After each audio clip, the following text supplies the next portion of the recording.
যাও তুমি যে তোমার মজুরি নিয়ে নাও। Very good. আরে শাবাশ, কাজ তো হয়ে গেছে। চল তাহলে পুরি খেলামেলা বাদ। ওঠ।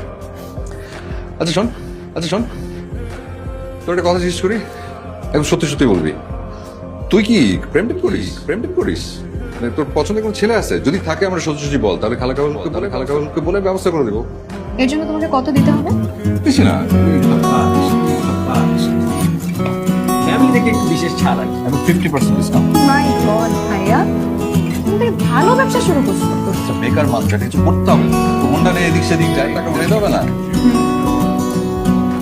আচ্ছা, তুমি যদি আমার পছন্দের মানুষের সাথে আমাকে বিয়ে করে দেওয়ার ব্যবস্থা করতে পারো, তাহলে আমি তোমাকে শুধু 5,000 টাকা প্রতি মাসে 5,000 টাকা। আচ্ছা, তার মানে পছন্দ আছে। হ্যাঁ, এই তো পেট থেকে আমার কথা বেরোচ্ছে। ছেলেটাকে আমার লজ্জা পায়। আচ্ছা ঠিক আছে, পরে বলিস। শোন, খালুকে বলিস ওই আমার ফিসটা আর কি আমাকে একটু ময়লা পাঠিয়ে দিতে। ঠিক আছে, না খেয়ে কোথায় যাচ্ছ? যাবো একটা কাজ আছে জায়গায়। যেখানে খুশি যাও, না খেয়ে কোথাও যেতে পারবে না। তুই সারাক্ষণ আমার পুরো এরকম খবরদারি করিস কেন? মনে খাবার দিচ্ছে, খেয়ে যাও।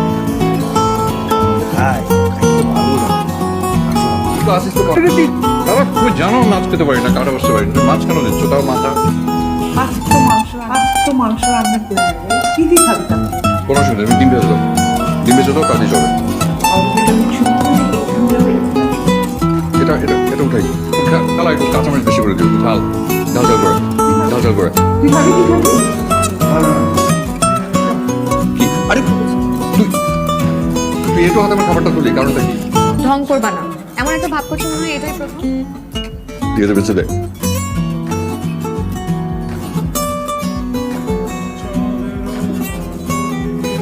মাছুর মনে হচ্ছে।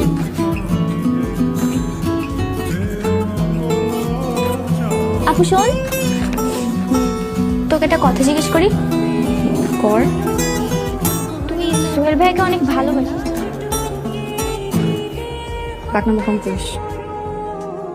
আর শোন, সোহেল ভাইয়ের হাসি সুন্দর না পচা, এটা নিয়ে তোর এত মাথা ব্যথা কেন? হাসছিস কেন?